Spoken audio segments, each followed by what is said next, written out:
السلام علیکم ناظرین، جب یہ حکومت وجود میں آئی تھی تبھی یہ سرگوشیاں ہونے لگی تھیں کہ حکومت کتنے دن چل پائے گی، کیا یہ حکومت ہاتھوں میں ہاتھ دے کے صلح صفائی سے چلے گی یا پھر ایشوز بنے گے اور ایشوز ڈیولپڈ ہوئے پہلے ہی کچھ مہینے کے اندر پہلے ہی کچھ ماہ میں پی ٹی آئی کو بین کرنے کا ایشو بہت واضح طور پر کھل کر سامنے آیا، جس میں کوئی مشاورت سے زیادہ، کوئی یکجہتی سے زیادہ، کوئی ڈویژنز نظر آئیں، لیکن اس کے ساتھ ساتھ سونے پہ سہاگا یہ ہوا کہ بیرون ملک جو ایجنسیاں ہیں وہ بھی باتیں کرنے لگی ہیں کہ کیا پاکستان کی نئی حکومت 18 ماہ سے زیادہ چل پائے گی یا نہیں۔ فش نے اسی حوالے سے ایک رپورٹ جاری کی ہے جس میں بڑی واضح یہ بات کی گئی ہے کہ 18 ماہ میں ختم ہو جائے گی یہ حکومت، جس کے بارے میں ہم کچھ ویڈیوز میں بات بھی کر چکے ہیں، جس میں خواجہ آصف نے بھی بڑے واضح طور پر یہ کہہ دیا کہ ہاں کچھ مسائل تو ہیں، آنے والے 3 سے 6 ماہ بہت ہی نازک صورتحال پیدا ہو سکتی ہے، جہاں ایک طرف یہ حالات ہے کہ اکانومی یہ حالات اور ایک حکومت خود خطرے میں ہے، وہیں تیسری طرف پی ٹی آئی بھی میدان میں اتر آئی ہے اور اگلے میں 26 جولائی سے احتجاج کا موسم شروع کرنے والی ہے۔ اسد قیصر نے ایک ویڈیو بیان جاری کیا جس میں انہوں نے احتجاج کا اعلان کیا اور ساتھ ہی یہ بھی کہا کہ احتجاج کس لیے کیا جائے گا کہ ہمارے لوگوں کے غیر قانونی طور پر اغوا کیا جا رہا ہے، گرفتاریاں کی جا رہی ہیں۔ اسد عمر نے یہ بھی کہا کہ ایم این ایز اور ایم پی ایز کی خرید و فروخت جاری ہے، بڑی آفرز کی جا رہی ہیں، انہیں دھمکایا بھی جا رہا ہے، دبایا بھی جا رہا ہے تاکہ وہ اپنی وفاداریاں بدل لیں، اور ان ساری باتوں کے جواب میں وزیر اطلاعات عطا تارڑ نے تنقید کر دی ہے اور کہا کہ کوئی کسی سے رابطہ نہیں کر رہا، نہ اپروچ کیا جا رہا ہے، نہ بات کی جا رہی ہے، اور پی ٹی آئی کو بین کرنے کے لیے پی پی پی پی ایم ایل کے ساتھ کھڑی ہے۔ آئیے سنتے ہیں انہوں نے مزید کیا فرمایا۔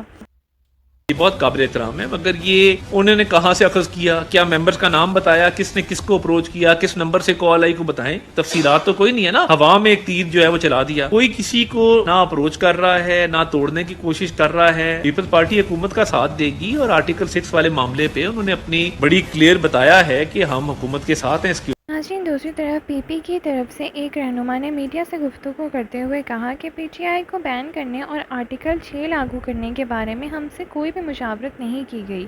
انہوں نے تو یہاں تک کہہ ڈالا کہ پی ٹی آئی کو 2 حصوں میں تقسیم کیا جائے، 9 مئی کے مجرموں کو کڑی سے کڑی سزا دی جائے، لیکن جو دوسرا حصہ ہے جو محب وطن ہے ان کے ساتھ کوئی ناانصافی نہ کی جائے۔ کا یہ بھی کہنا تھا کہ کسی بھی پولیٹیکل پارٹی کی طرف کو بین کرنا بہت ہی غلط بات ہے۔ آئیے سنتے ہیں ان کا مزید کیا کہنا تھا۔ کہ ہم یہ کرنے جا رہے ہیں، لیکن پیپلز پارٹی سے تو اس میں کوئی مشورہ نہیں ہوا۔ ہم تو جو بھی بات کریں گے پارٹی میں جائیں گے، پھر سی ای سی میں جائیں گے، اس کے بعد جو فیصلہ ہوگا وہ کریں گے۔ میرے ذاتی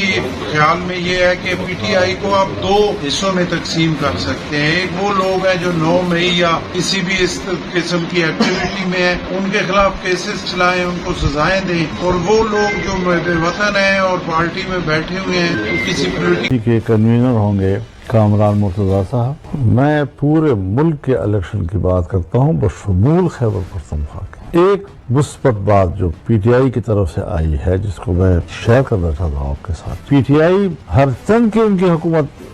کے پی میں ہے تب بھی وہ استعفوں کی بات پہ آ گئے ہیں اور ان کا بربنا کہہ رہے ہیں کہ ہاں نئے الیکشن ہونے چاہیے اور اس نے تحلیل کر دیا ہے۔ میرے سے سرپرائز ہے گپ شپ کی حد تک ایک بات اسد قیصر صاحب کی ان سے ملاقات ہوئی تھی، لیکن کسی بھی پولیٹیکل فورم پہ ہماری پولیٹیکل کمیٹی سے اس حوالے سے کہیں ڈسکشن نہیں ہوئی، نہ ہی پولیٹیکل کمیٹی نے اس ریکمینڈیشن کو کبھی خان صاحب کے آگے بھیجا اور نہ ہی انہوں نے اس کے حوالے سے کوئی انسٹرکشن جاری کی۔ ہمارا کوئی تجربہ ان استعفوں کے حوالے سے کوئی اتنا اچھا رہا بھی نہیں۔ مولانا صاحب سے میری بات ہوئی اور جو اس کے اسٹیٹمنٹ کو خاص کر ایک چیئر نے جو ہے نا وہ جس طرح اس کو کوٹ کیا، وہ اس کے بارے میں جو ہے نا ایک مسکنسپشن پیدا ہو گئی۔ مولانا صاحب کے ساتھ ہمارے رابطے جو ہے اسٹیبلش ہو چکے۔ میں سمجھتا ہوں کہ روزانہ اسد قیصر ان کے دربار پہ حاضر ہوتے ہیں۔ مال غنیمت جو مولانا فضل الرحمان سے لوٹا گیا ہے وہ تو پی ٹی آئی میں تقسیم کی گئی۔ گور صاحب نے جو ان کے ابھی